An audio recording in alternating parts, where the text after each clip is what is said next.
Issue. As you know, I've been running this off of my pad since my wonderful, fantastic computer has died last week until I get that replaced. So if there's a little bit of lag time, I do apologize. But welcome to another edition of Reapers Underground. And tonight I have Memphis's own Ruined God with us this evening. I cannot believe for once I have a full band. How about that? That rarely happens on this show. So we literally have all four of them. So this is the time to share this out. Anywhere and everywhere that you know there is a metal lover. I don't care if it's your grandma, your sister, your little cousin, grandpa. I don't give a shit. Make sure that you are sharing this out everywhere you can, and I appreciate that so much, my demons. And before we get into the history and what's up with this fantastic new band I think you guys are really going to dig, we're going to take a quick commercial break from our brothers at Villain Arts Tattoo. Check that shit out.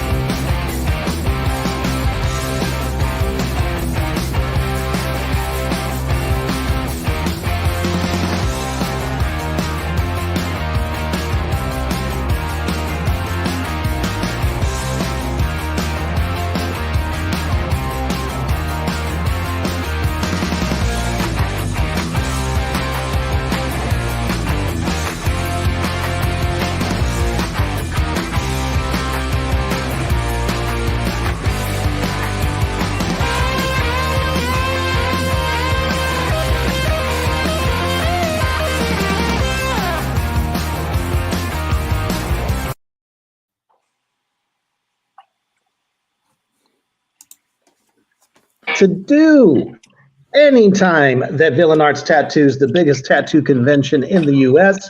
and the world, comes to your city, your state, your town, make sure you get your asses there to get a high-quality tattoo from some of the best tattoo artists in the fucking country. And just remember, next weekend, Kansas City, Reaper's coming for you. Come down, check me out, hang out with me, get some free stuff, some signed stuff, and we'll take a few photos if you like. All right.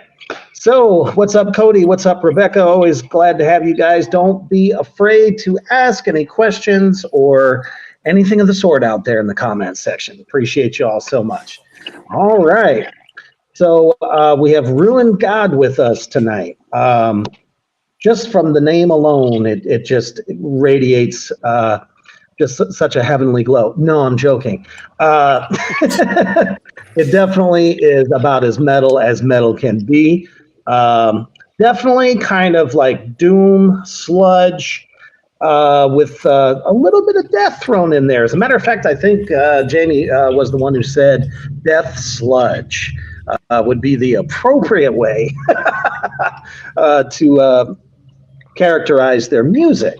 So let's just dive right into this. So whose idea was it to get this band together?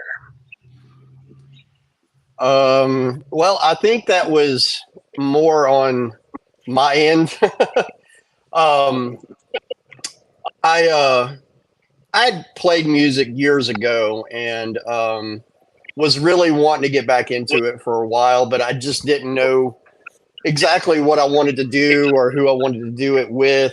And I'm a huge doom metal, sludge metal fan, and have been for many years. So I was like, man, I want to do it. A friend of mine had said something about doing one. He's in another couple of bands, and I was like, let's put something together. Another friend came to me. He wanted to be the vocals of it, and we sat down and started hashing out some ideas. He actually mentioned it to DJ, and me and DJ got together. Me and Josh had come up with the name, and from there, we all tried to get together with one another, with the two other guys from another band, but they were busy. They were both, the drummer and the guitar player were in two other bands, and both bands were recording and touring, getting ready to tour. So me and DJ was just like, let's just do this on our own. So we started getting together and doing a little bit of writing, trying to find out what our sound was going to be like. And once we got where we wanted our sound to be, we really started digging into trying to get some stuff written. Hell yeah. Since you've been a fan of, doom and sludge bands, what were some of the ones that kind of inspired you to want to start doing this again, since it's, been a long time since you've been in bands? One of my biggest influences is Conan. Always been a huge Conan fan. Of course, your atypicals, Electric Wizard, Weed Eater, Sleep and stuff like that. But it also goes on a different avenue with like Yob and some of the old school Corrupted, the Moss. Yeah. So, but like I said, one of my biggest influences is Conan. I'm a super, super, super big fanboy of Conan. And it's okay that you can admit that. Oh yeah. I'm just. I mean, it doesn't get more powerful than that. I mean, all those type influences. I can definitely hear it come out, because your bass sound is fucking huge, and I love it. I think that is one element in bands like this that lacks a lot. So I have to ask, like, what is your secret there? Is there anything you're using in particular, or is it mostly just the bass itself? That really kind of brings that big sound? It's a combination of a lot of things. So I play through an orange tear head. I also play through an orange cabinet. And recipe. I don't even know what that is. But one of the things that I've really had is the tuning and the tuning was all DJ, coming up with, a lot of people play in drop D, but we play in drop G and drop A. I mean, G and A.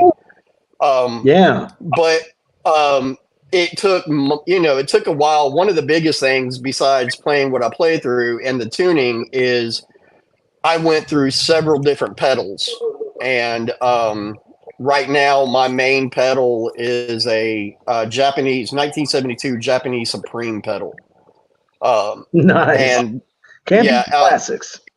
Yeah. Well, this is a reissue, but it's the same lineup. It's just a reissue of it. It's that, and I have an orange fur coat that I sometimes use as well. But that Supreme pedal is one of my all-time favorite pedals.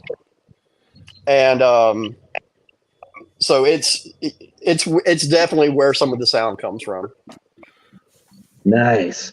And I think it pairs really, really well with DJ sound. So let's talk about your guitar.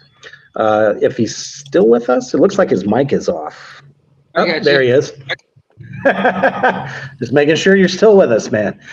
So the sound that you're getting with Jamie is really nice, thick, kind of like molasses. A little bit of maple syrup thrown in there. I love it. Very rumbly. And now, when I was looking through some of your stuff online, are you using an SG body, or what's the current guitar you're using? The main one I use is my Epiphone Les Paul. I do have an SG that I had some Seymour Duncans put in, and I do have an ESP EX250 as well. And as far as the rig goes, I've got my Boss Katana head and a Black Star cabinet, and I got a Hizumatsu pedal to kind of go with Jamie's super fuzzy orange tone. So I think it does pair pretty well. Absolutely. I mean, couldn't have picked two better heads to work with, really. I mean, that's what they were designed to do. All the Doom stoner bands, especially stoner bands, are using all the orange, and a Black Star. That's another really big one. Some people are using Suno cabs too, if you can find them. But yeah, just a great sound. So, are you primarily you're the riff writer, obviously? Yeah. Okay. So, is that how you guys, predominantly start to write your tunes, based off your riffs? Yeah, pretty much. I mean, I'll come up with something, and then Jamie will write a bass line, and we'll kind of put two of them together. Use one part for like an intro and one part for a chorus, or stuff like that. We kind of just piece them together, and we've been, like Jamie was saying, he and I it was just us for about a year, so I think we kind of built up that chemistry to be like, okay, like you're playing this, I'm going to play this, and now since we've had a drummer, Alex, too, that definitely helps out a lot. Oh, absolutely. And welcome, Alex, to Reapers Underground. Was this the type of band that you were? Oh, absolutely. Was this the type of style that you were wanting to do as well? I actually came from a previous playing of like a funk and kind of blues jazz band, and then I got a phone call to come out. Yeah, it was crazy. I used to play live downtown Memphis and stuff like that, and then I would come out here and hang out with these guys for a little bit, and it was something completely different. Just want to dive into, and ever since then, it's just been history. But yeah, it's just been a sound we've had to create, and just from some crazy, I've literally got music inspirations from funk classics all the way to modern rock nowadays, to everything, doom sludge bands and everything in between. So it's a little bit all thrown in there. I mean, honestly, funk grooves, myself being a drummer as well, for pretty much all my life. I just can't get away from it. But I enjoy it. I think fun. That is something. What's that? I said, yeah, they're always fun. For sure. I don't tour as much as I used to, but I definitely enjoyed it. It's a labor of love. I feel like funk blues adds a huge thing rhythmically to doom music and sludge music. Because if you got a fat fucking groove, and then of course these guys laying the fuzz down, I mean it just makes it that much better.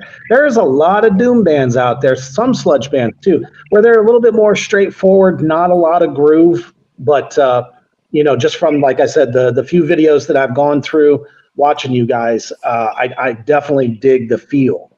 It's definitely a bit more aggressive, which nothing wrong with that either. Believe me. Because when I really switched from 20 years of death metal, doing the blast beat for 45 minutes a set, coming back to trying to like play a little bit less, a little bit more simplistic, more Black Sabbath style, it's all I still do really, and I just love it. So super simple. That's really all it takes. That's really all it takes. Just laying that hammer down, being punchy. I mean, there's plenty of room for, some John Bonham or Bill Ward in there for sure. Just a the thing I've always kind of lived by was just tasty fills, but less let the groove speak for itself. You know what I mean? And you're doing a great job. I really do dig it. So Awesome. then we finally, oh yeah, most def, man. So we finally add Mr. Carl into the mix, who really brings the most aggressive part. So what is kind of your background coming into this band? I've been in a lot of bands. I've been in, my first band was called This Bloody December. They were out of Mississippi. I was in Embodiment of the Soul with Langston. I've been in what was it? Raise the Red Flag was one of my favorite bands I was in. We've done a lot of shows together. It's pretty much all death metal. That explains your voice. Yeah, It really, really does. I've been doing it since right out of high school, so it's a long time. I feel that.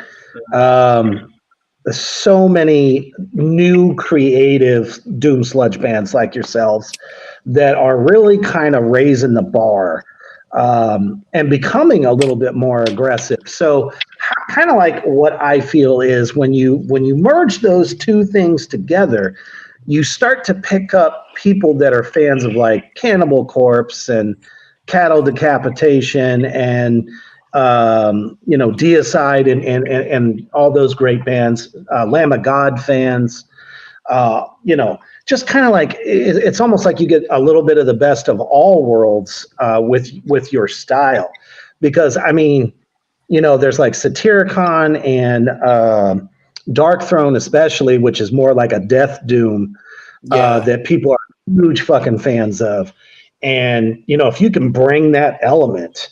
It's not like there isn't a crowd for it. So now you guys spent a year writing all this stuff, and then of course you get Alex in the mix there. How long have you been in the band, Carl? How long has it been? I don't even. His first show. It's been Our 21 first days. show. Yeah. Our first show as a 3-piece was for a really close friend of mine and DJ's.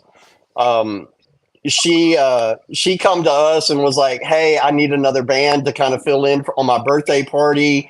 And I was like, "I don't know, man. We don't have but like 5 songs. We have no vocalist, and And she's like, "I don't care. I just want y'all to come and play. I want y'all to come and play." So we all said, "What the hell, man? Let's fucking do it." So, and we have this wonderful person here in town. Her name is Heather.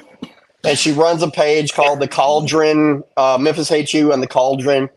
And Nice. bless her, she's always at shows and she's always filming with her iPad and everything of everybody that plays. And it was, we had made an announcement that we were looking for a singer, and it was an automatic reaction. We started getting people hitting us up on social media. I want to try out for the band. I want to try out for the band. And Carl had sent me a message. I'll never forget it. I was sitting at Tops Barbecue eating lunch with my wife, and Carl sends me this message, and he was like, "Hey, I want to try out for the band.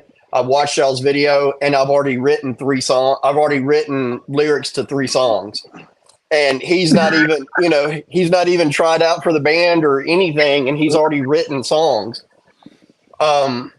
So we bring in a couple of people to do auditions. Carl comes in and just nails it. And he felt comfortable with all of us. And we told him, it was like, "Well, you've got 2 weeks." And he was like, "What do you mean you've got 2 weeks?" I was like, "We've got a show coming up in 2 weeks with Savage Master. Can you write these songs?" And he was like, "I guess so. I'll do." So he wrote the songs for the 5 songs that we had at the time, and he was on stage with us our next show. Nice. That was really the first practice. Yeah, that was the first. His first practice was his audition. Holy shit. Trial by fire. That's what the fuck that was. No, there's no better way to judge someone on their ability than to just kind of like throw them in there and go, hey, this is what we got to do, man. Sink or swim. Yeah. Just try to embarrass us, you know. That's awesome, though. I mean, just from like the message that you had told me, I was like, yeah, I bet he just basically knocked everybody else out because he had already written 3 songs to just, you know, some stuff that he's seen online from you guys. So that you can kind of tell when somebody's going to be a good fit for a band.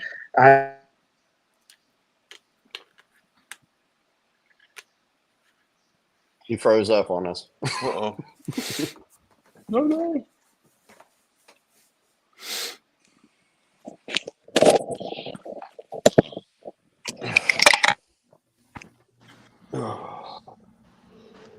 You guys come here often? Yeah. Well, there's 2 of them. There he is. Sorry about that. I scooted over. That's okay. I'm not exactly sure what happened. I mean, you know, technical difficulties and all that fun shit, right? Right. But as long as you can hear me, that's all that counts because my pad, I guess, died on me. Had it hooked into the charger, but it died anyway. So fuck it. All right. But yeah, I was saying, definitely there couldn't have been a better way to pick somebody than, whew, you know, because usually that's not what you get. You know, there's going to be people talking themselves up. They show up and then they fucking suck. You know what I mean? Carl definitely showed up and showed out. Yeah, most deaf. So, you know, that's awesome. Let's see. Cody here says, if I can get this comment up here. There we go. He says, Carl, who are some of your vocal influences? Ooh, Opeth. I love Opeth. Cradle of I Filth. believe we all do. Yeah, Cradle of Filth. I like what he could do with his voice. It's crazy. He sounds like the Wicked Witch. Yeah. I don't know. The band that got me started to do vocals was actually Korn. I don't know. Okay. So That's how I learned how to scream, mimicking what he did. I was about to say, you sound like Sheena from Deftones every once in a while. Yeah. Okay. Now, so do you do like a mixture of scream vocals and clean? I haven't really done cleans yet, so I don't know. If there's a spot for it, I'll try it and see. Honestly, I think that's the best way to gauge that shit anyway. Yeah. Because, you know, you'll know if a song is really going to call for something like that. But it, like the way your guys' stuff flows, I think your voice is definitely doing very well with it. I really wouldn't change much. Yeah. But cool. Thanks, man. Absolutely. So about how many shows have you guys done so far? We have 3, 4. Yeah, it's 3. The last Saturday was our 3rd show. Yeah. Oh, okay. Yeah. Yeah, and that was one of the Morgrot shows. So tell me a little bit about that experience. Well, it was for me. It was kind of cool because I've never played at B-Sides before, where they had the venue at. It was, I mean, it was a great time for me. I was a little scattered because, you know, John from Morgrot, he was under the weather, so I kind of became the point of contact. So I was back and forth a little bit, but I liked it. I mean, B-Sides, like I said, I'd never played there before, so it was great for me. Yeah, it was a great venue. We had a crazy, good house, a lot of turnout. You gotta watch the fog. Lots of fog. I was gonna say, it looked like there was definitely no short supply of fog. I got scolded. Oh, jeez. What was it like for you, DJ? It was pretty cool. I mean, I was a little nervous. It was a big venue, but got up there and just rocked out. Humble as always, and that's the best attitude to have. I'm sure, just like anybody else, those nerves start to go after you get through like the first track. Yeah, pretty much. So I mean, if you're not nervous, you're always. This is like I told DJ once before. Is like if you don't have any nerves, then you're not having nerves. Yeah, having nerves going up in front of people, half of them that you don't know. I mean, you're gonna be nervous. I mean, it's gonna happen. I'm nervous every time I go up, and once you get into the groove of it, it feels a lot better. You start having fun. That night I kind of fed off of everybody else's energy, with all the homies in the band. Carl was doing his thing, and standing next to Carl, and I'd cross the stage and go look at, hang out with DJ for a second, and just the thing with this band is we're all homies, we're all family.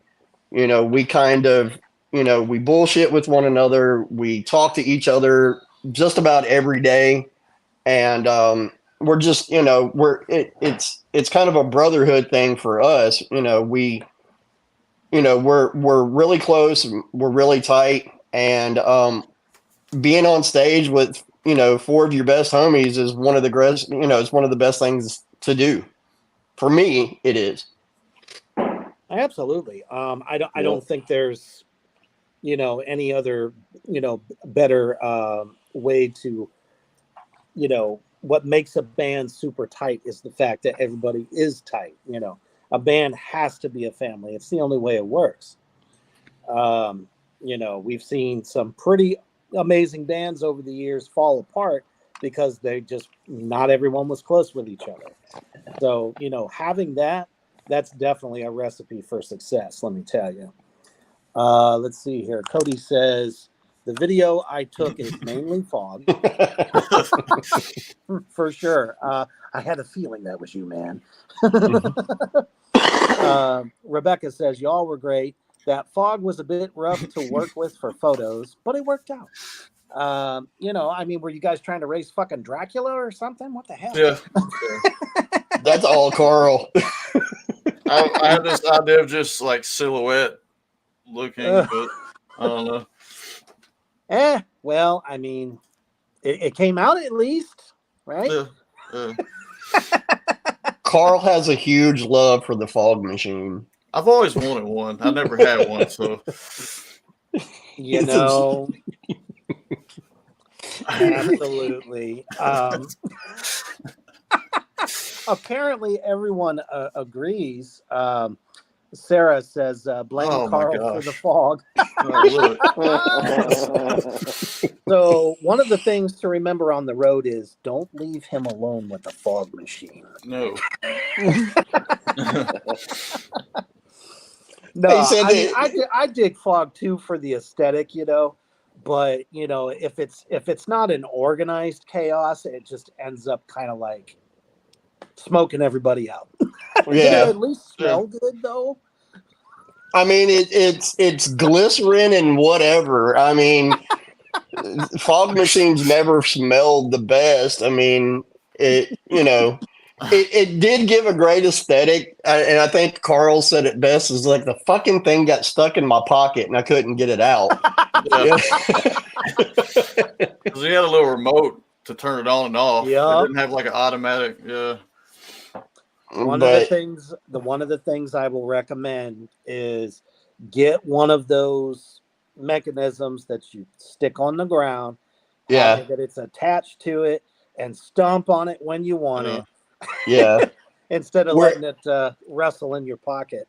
We're actually going to order another one that's got a foot switch for it. Nice. There you go. So we don't have it all over again. Hey, baby. But absent the fog, yeah, Saturday night was a great night. We got to play with some really good bands. Death Spiral was great. And there was a new band that I hadn't gotten to see yet, and it's a friend of mine that plays drums in it. Nice. And I've known this guy for 20 years. He Heavy Machine Gun. They were an awesome okay. band. So it was Pantheon was really good as well.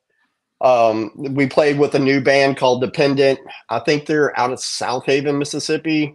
They were a lot different than what everybody else was. You know, they're kind of Seven Dusted, you know, kind of a Seven Dust vibe to it. But they were great. And it was a really good night all around for everybody. I think we all had fun, and you know, that's exactly what we're doing this for is to have fun. Yeah, you want to have a good Oh, time. for sure. But I mean, it does have the possibility of taking it at least to the independent level. I don't know if that's, you know, something that you guys are interested in, but you know, there are a lot of great musician driven independent labels for this type of metal nowadays. We didn't have 20 years ago. You know what I mean? So that's one thing I can say. The scene as a whole has really kind of evolved more than it ever has. So, you know, you might want to think about that, because what that does is it just kind of opens up the door, because nobody goes on month-long tours anymore. Yeah. Who the fuck can afford to do that? No Exactly. one. No one. So, you know, I mean, obviously you guys have a fantastic metal scene in Memphis. You know, every Memphis band I've talked to, I've had Death Spiral on before. Trying to think of what was that other band. I've done so many interviews. Forgive me. Oh, Grave Huffer. They're not even from there, and they you know, they're real good friends of mine, and said that you know, the scene there is just great, and they played a Morgrat show not too long ago also. So, and that's another thing. John is really good at booking bands that, even if they're different, they still mesh well. And I feel like that's a really good thing for fans, because, you know, they get a little bit of every type of fix that there is. So, Well, you know, the Memphis metal scene is definitely, we're kind of, you know, the scene is really tight. Everybody Mhm. knows everybody. We're all willing to help. We're all willing to help support one another.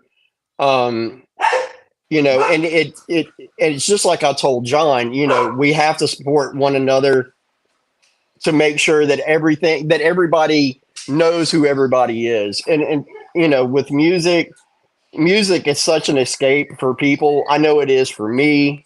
I don't listen to just doom metal. I don't listen to right. just death metal and everything like that. You can walk into my shop any day of the week, and I could be, you know, I can be playing some, you know, Al Green, or and be playing some Justin Timberlake, and DJ about fell over one day when me and Alex told him that we were big Justin Timberlake fans. His jaw hit the floor. I And think my viewers' jaws just hit the floor as well. Any Justin Timberlake fans out there? it's you have I was raised around several different types of music. My mom was a hippie. You know, Right. my dad was a country guy. You know, my dad was a country boy, and you know, we listened to everything. You know, rhythm and blues, like Alex said, rhythm and blues and funk, and you know, everything from, you know, jazz, classical to jazz to bluegrass. And so I don't consider myself a music snob. I'll listen to anything once, and if I like it, I'll listen to it again. Right. Absolutely. I mean, I'm still a huge 80s fan. You know what I mean? And classic rock is definitely where my head sits most of the time. That Yeah. entire fucking decade of hard rock and I call it pseudo metal, because at the time they didn't know what metal was, other than Black Sabbath. So, but you know, there's nothing wrong with that. And I have tried to tell my viewers for years now, if there wasn't jazz and blues, there wouldn't be metal because it was predominantly blues that created metal. Yeah. It's just the moment you detune that shit and the drums get a little faster, a little harder, a little tougher, a little bombastic, if you will, and some aggressive vocals. Shit, now you got metal. There you go. There you go. Fan-fucking-tastic. Oh man. So, and we were talking a little bit about aesthetic there too. So I think it's pretty evident once I bring this up here that y'all definitely have kind of a theme going. And one in particular that this graphic, every time I see it, fucking knocks me out. That one, yeah, that one there. Just the artwork, and you know, it looks like all his little evil henchmen. And then, you know, one that's a little bit more, I guess you would say, occultish, which is definitely not out of the, you know, the Doom wheelhouse. Who is coming up with these sick ass designs? I absolutely love them. Is it kind of a collective, or is it just one of you that goes, here, look what I made? Do you like it? Well, I hate to have to, you know, toot my own horn. I didn't come up with the designs. I have a friend that I've known for a few years that doesn't live in the States, that is an artist. And I'm a huge fan of Gustavo Dor. I like the etching, you know, the older, you know, Victorian style death kind of look. So when I met this guy, I explained to him what I was looking for as designs. And some of the designs started off for a clothing line that I was trying to do. And I just took some of the designs and I was like, you know what, I'm going to take these and use them for us. And, you know, me and him became really good friends. We talk all the time online. And I just shoot him an idea. It's like, hey, you know, I really want to see something like this. Do you think you can come up with something? And he'll be like, yeah, man, I got you. And he'll send it to me. And if I like it, I'm going to print it. I always run it. I mean, with us, we always try to make a decision on everything together. Oh, you know, sure. Whether we're like it. So I'll bring up a mock-up and I'll lay it out and everything like that. And I'll send it to all, you know, I'll send it to Carl, I'll send it to DJ and Alex. And be like, hey, what do you guys think about this? And, everybody has, you know, we've all really agreed on just about all the designs that we have done for, you know, for our merch. And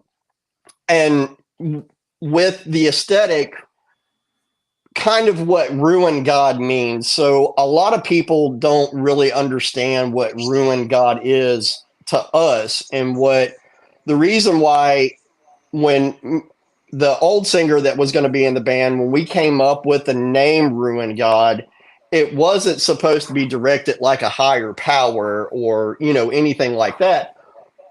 What Ruin God is, and what a lot of our, you know, whatever a lot of our songs are about, is man themselves who think they're gods themselves. We look at it, you know, a lot like what our politicians do, and stuff like that, because yeah, people in power, you know, a lot of times people in power consider themselves to be gods. You know, I'm higher than you, so. And it also goes back into some of the, you know, the days of the knights and the dragons, kind of, if you will, Game of Thrones kind of stuff. And that's where a lot of the imagery that we use is geared towards that, because in those times, everybody had their own gods, the water gods, you know, the dragon gods, the fire gods, you know, whatever it is. All the pagan cultures, yeah. The pagan cultures and everything. So that's where, you know, I've got older kids, and my daughter was like, I don't think I can ever come to one of your shows because the name of your band is, she says, it's kind of blasphemous. And I was like, well, you don't, I was like, you know, you don't know what our band's about, and I could care less about, you know, being blasphemous or anything like that. but it's not that. It's about people who put themselves on a higher pedestal than what they deserve, thinking that they're better than everybody, almost godlike. And that's where Ruin God came for, and that's where a lot of the imagery that for the artwork has come from. You know, people bowing before somebody that they don't know what the fuck they're bowing to. And oh yeah, following blindly, you know, yeah, herd mentality. Sure, yeah, absolutely. yeah. I totally get that. I mean, it also sounds better than deified God. So, yeah. so Carl, lyrically, what are some of the things that you cover? Do you cover like a lot of this type of stuff, or is it just experiences? Or I love H.P. Lovecraft. there So we go. yeah, so it's a lot of that. He seems to pop up in every doom metal band, and I totally fucking appreciate that shit. Yeah. Okay, some Lovecraftian ideas. Mhm. Awesome. I mean, there's kind of a rich history there too. You know, stuff that, you know, goes back to, let's say, the 7 gods of chaos that are hurling through space, frozen, just waiting to be, you know, once again, take over, which is kind of a scary thought when you think about it. But then again, I mean, we've been up there in space and we've yet to see any of these titans. But then again, who knows how far fucking the universe even stretches. So, no, definitely dig that a lot. What are some of your thoughts on this, Alex? I don't want to leave anybody out. But you know, everybody's just been doing a great job of everything, and it's just, you know, all come together, and it's just, you know, flowed, and, you know, it's just worked out great for everything. You know? Oh, right on. Although I don't think Jamie's daughter would want to see my show if she thinks your band is blasphemous. It doesn't get more blasphemous than me. But no, I think it's real solid, very original stuff. And as a matter of fact, I was able to grab a clip because they don't have anything out just yet. But it's in the works, everybody out there in Morbot land. So just so you know, it's coming. But you actually get something better, in my opinion, which is you can actually go see them. And we're going to make sure that we discuss, you know, the upcoming shows that they have. So you can get all your asses out there and support. So here's a little clip just to kind of wet your palate a little bit.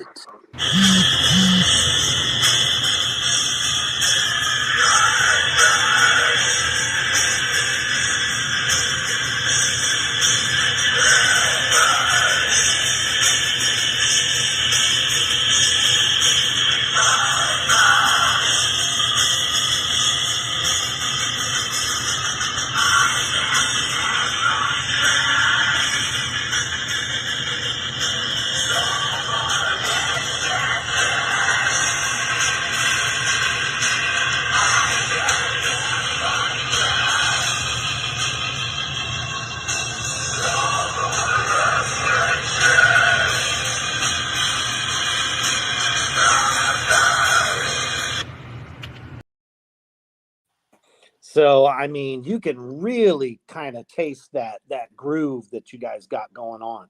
And, you know, nothing better than the chuggalicious is what I like to call it. The chuggier, the better. And I like the way, DJ, when you like let those chords ring out a little bit, you know, interspersed with the chugging, I think is totally effective. So definitely see good things coming for y'all. I think we lost Alex. I was going to tell him a little bit about what I thought.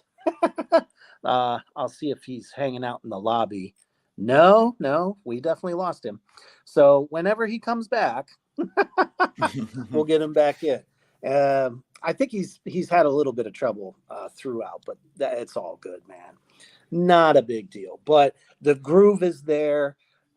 Your voice is fucking powerful, dude.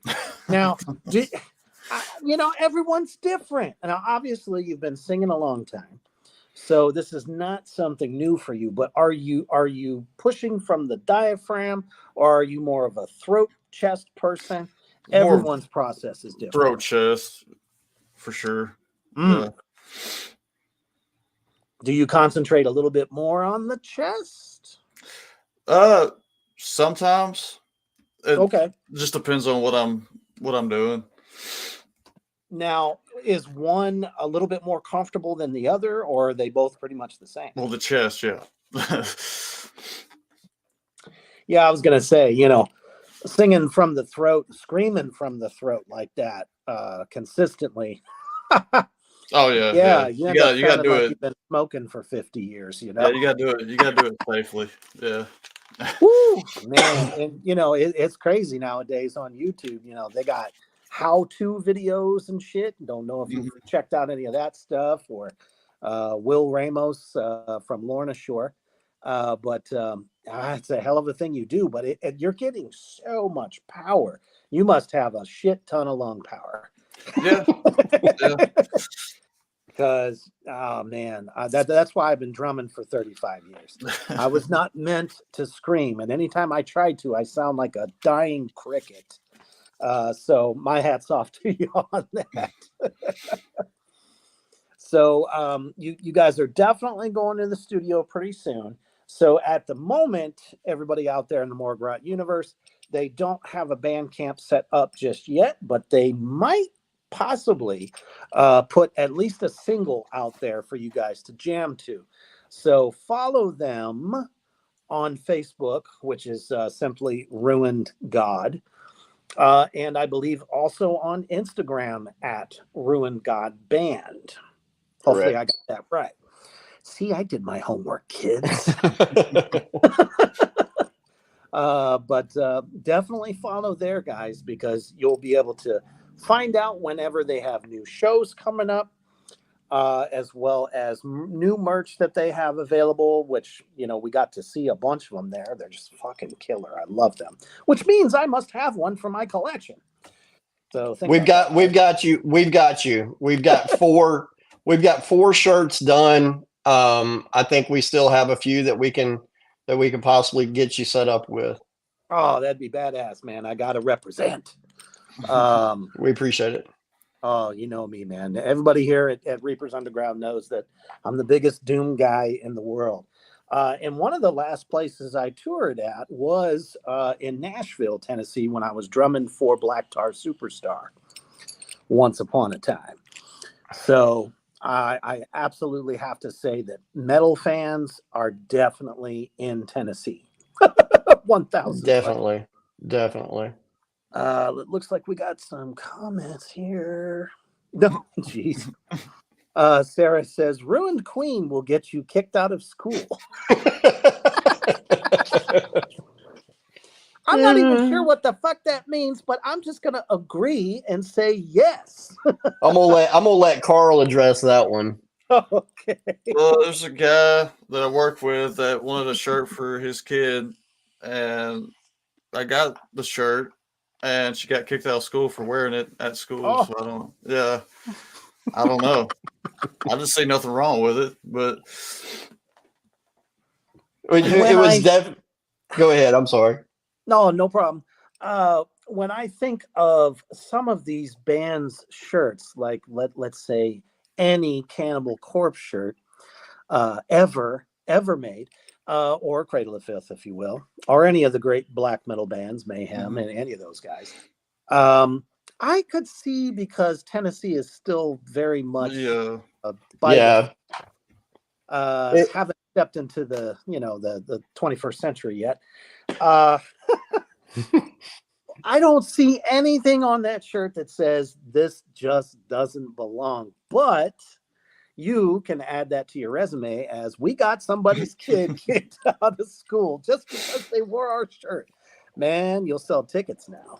Yeah, I laughed about it, and I was like, man, we've joined the greats. We've joined Manson, and we've joined Municipal Waste, and guys like that. But the shirt does not show any. I mean, it doesn't show anything, any nudity, anything like that.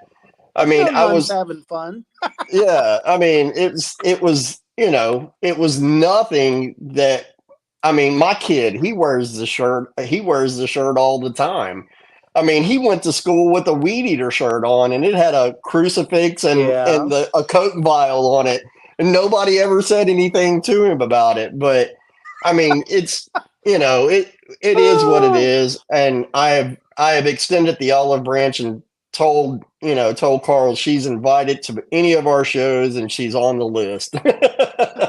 And she wore it again the next week, so she didn't give a shit. Right? Man. That's the reason I got that shirt at the show last Saturday. My daughter will be wearing it to school next year. See, you guys are going to start a whole hysteria. The next thing you know, you're going to be the Backstreet Boys. No, Yeah. Whoa. I'm just joking.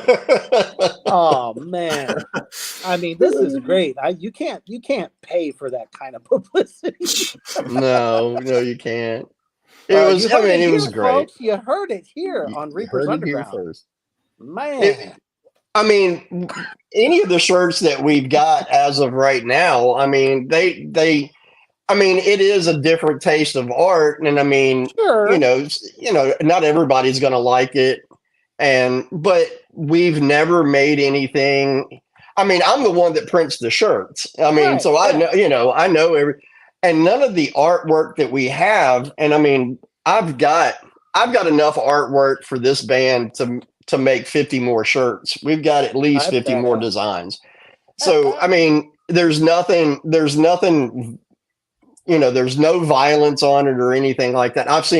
I listen to a lot of black metal and death metal. Yeah, Cannibal Corpse and, Mayhem and everything like that. But that's the shirt that got the little girl kicked out, was the Evil Queen. Oh, you mean just because the chicks got wearing a corset and her tits are served on a platter?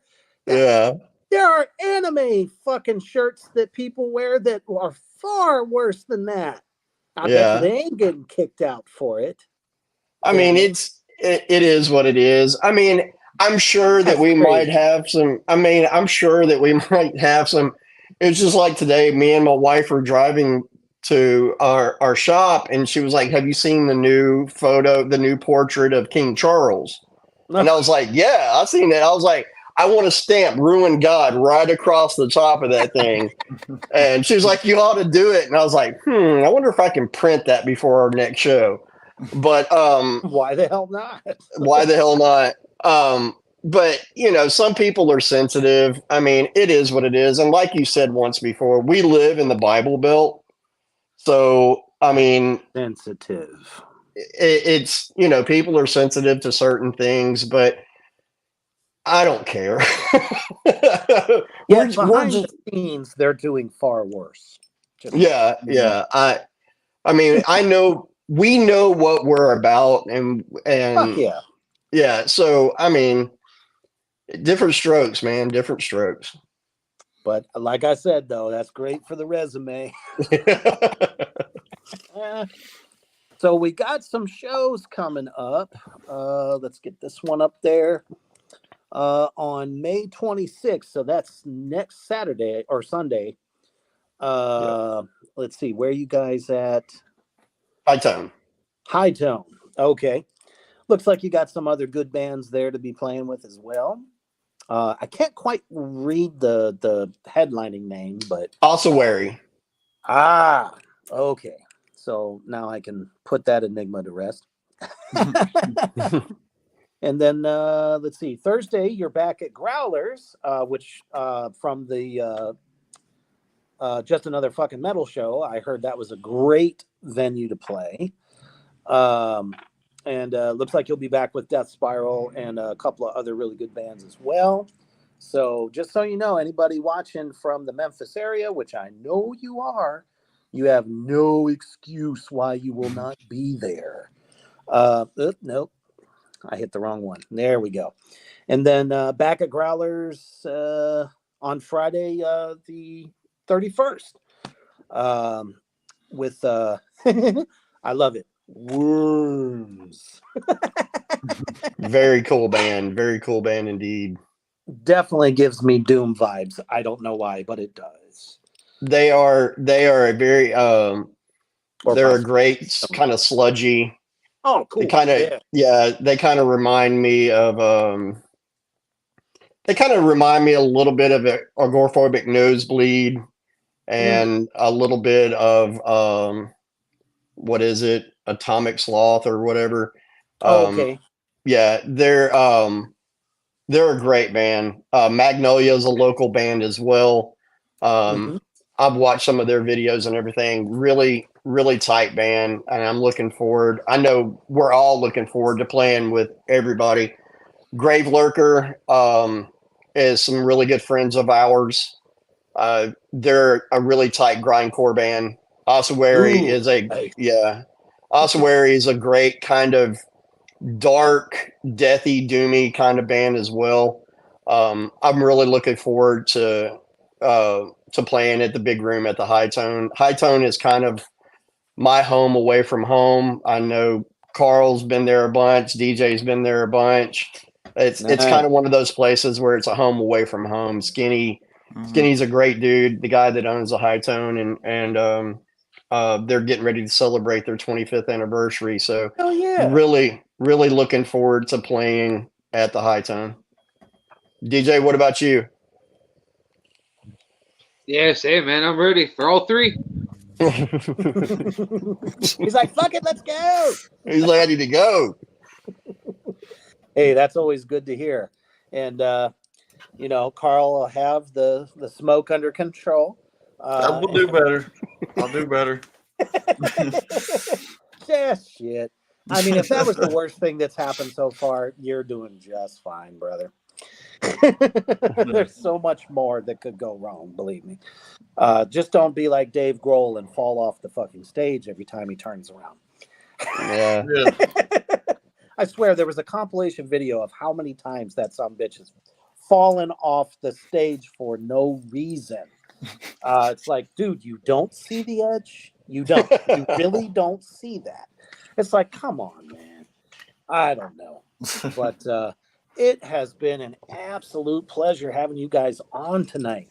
And like I said, I've had so many bands on here that, you know, have an album coming out or they have some singles and stuff. By far, this was one of my favorite interviews. You guys are fantastic. I look forward to hopefully catching you guys live pretty soon. I'm going to be in Memphis and Nashville and Knoxville a lot this summer for a bunch of HorrorCon appearances. So if you guys happen to be playing, I'll try to get down over there and check you all out. I think that'll be a good time. Hell yeah. So Definitely. with all the fans that have shown up for you tonight and any future fans that have been watching, what would be your lasting message to them? DJ, you want to go first? Shit. The Keep on rocking in the free world. All right, Neil Young in the house. Gotcha. I would just say that always, it doesn't matter whether it's here in Memphis or wherever you live at, go out and support the local bands. Go out, buy their merch. Wait for them after shows and let them know what you think about it. But the biggest thing with independent bands like us and all the bands around here in Memphis is the support. It's always great when you like a picture on a band's Facebook or on their Instagram, but it's even better when you share that photo or you share that video or anything, because now the algorithms are going to start putting it out there a lot more and everything. But just supporting, you know, going out support. If somebody was to walk up to me and go, "Hey, I don't have the $10 to come and see your show," or something like that, dude, just come and watch, man. Just come and watch. You know, having bodies inside of the venue, I would rather them come and watch our show for free and buy a beer or something like that. But just go out and support. Yeah, always support your local scene, and that's how we all get to make it, you know, one day is by supporting. Exactly. And there are so many inexpensive ways of doing that because you're not paying $250 a ticket to see Metallica or somebody like that, you're paying $5. No excuses anymore. There are none. Shit. Festival performances, you can see like 10, 15 bands for like $20. You can't beat that shit. Mhm. So literally no excuse. Get out there, support these guys. They're definitely on their way, passionate, humble as fuck. And that's what the underground is all about. I tell you guys this every fucking week. If there is no you, there is no us. That's just the way it is. So thank you guys for taking the time to hang out with me in the underground tonight. And to everybody who's been watching, fucking love y'all demons out there. Thank you for showing up time and time again. Don't forget, tomorrow night, the return of the goddamn program. Yeah, that fucking show that's so insane, chaotic, and guaranteed to make you lose your supper over fucking laughing your ass off. It is back. So definitely tune in tomorrow night for that. Me and my co-pilot, Human the Hoof Beast. And again, if you missed this live, you can catch the replay on Morbra Entertainment's page, Reaper's Underground page, Black Flame Entertainment, and both YouTube channels. So definitely catch it. And if you caught it, share that shit out. We appreciate that. It helps the artist get out more. That is the whole point of this show, so that we can get more eyes on them. And the most important thing you've always got to remember: stay heavy.